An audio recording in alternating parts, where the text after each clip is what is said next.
Situated in the extreme reaches of Kern County, California, southwest of Death Valley and north of Edwards Air Force Base, California City is a strange collection of empty buildings and streets that have been abandoned.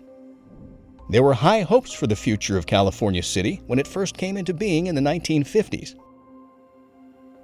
In terms of population and size, its designers had intended that it would be comparable to Los Angeles. Moreover, owing to poor construction and an inappropriate environment, it is now practically a ghost town. By the year 1980, the layout of the town consisted of tens of thousands of quarter-acre plots and hundreds of kilometers of unoccupied cul-de-sacs. When measured by total land area, California City is the third largest incorporated city in the state. Nevertheless, the expansive avenues devoid of people are a quiet monument to the hopes and dreams of the city's ancestors. This city was established as a result of the post-war real estate boom that occurred in the state. Housing prices in California had been skyrocketing for many decades, as stated by the State of California Capitol Museum. This is because the economy had been thriving and the population had been growing consistently. In other words, Los Angeles and the Bay Area saw considerable expansion due to the first wave of returning World War II troops who could get mortgages from the Veterans Administration. In the end, a surge of information technology specialists established Silicon Valley, resulting in costs that skyrocketed considerably higher than predicted a few years before. In addition, there was a severe housing shortage during this period, resulting in a considerable inflation spike due to immigration from Mexico. Under these circumstances, real estate investment would likely result in a profit. One would just need to acquire several thousand acres of unproductive scrubland, get the essential water certificates from the state, and then market the land to new immigrants in quarter-acre lots to become an overnight billionaire. So, this was the objective of sociology professor Nat Mendelson when he acquired 82,000 acres of property in the Mojave Desert that was utterly devoid of vegetation and could not be inhabited. Mendelson and his family relocated to the United States of America in the 1920s, leaving Czechoslovakia behind. His childhood was perfect for a future town founder. He had always been an incredibly bright student. After receiving his education in sociology, he devoted his attention to using rural land. He used his government analyst knowledge to research agriculture's profitability during World War II. It was during the war that he was able to construct Arlanza Village, a small town in the state of California.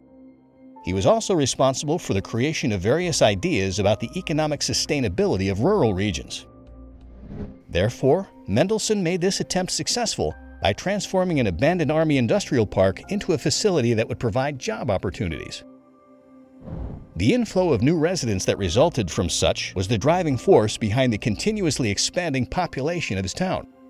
An assortment of investors and speculators had come to a consensus over the layout of Arlanza Village, which had been settled upon collectively.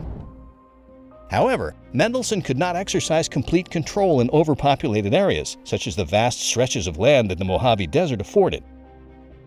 In 1956, Nat Mendelson used considerable money from past property buys to purchase the monumental Mendeburu and Rudnick Ranch in Mojave, California. Water was provided to the ranch by 11 very productive wells that never seemed to run dry, as stated by the East Kern Historical Museum Society. In stark contrast to the dry plain, these wells provided water for alfalfa crops, which the plain was otherwise devoid of. For 2 years, Mendelson leisurely strolled about the grounds of his ideal city, sometimes setting up camp on a hill that he called Galileo Hill.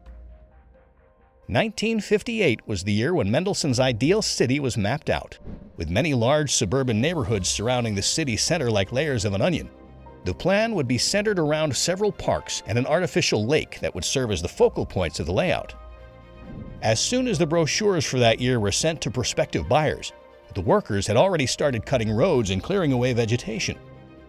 Furthermore, the majority of the streets in California City remained unnamed.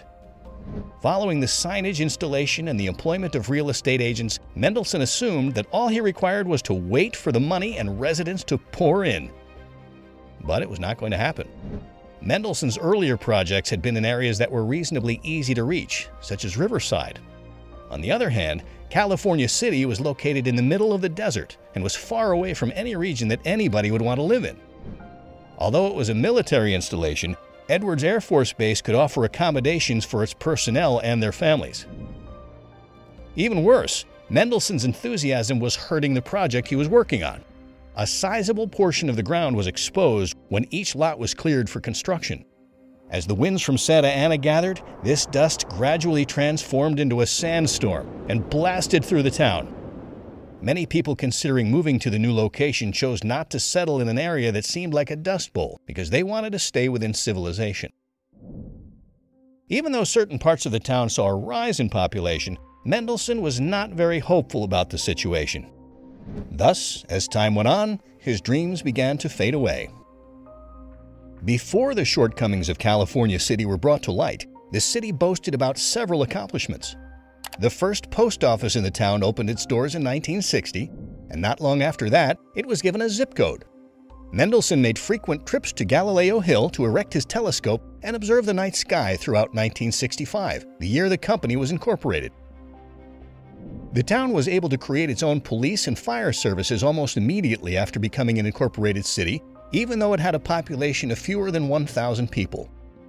However, many potential residents chose not to settle in the peculiarly upbeat desert city, and Mendelson's visits became less frequent.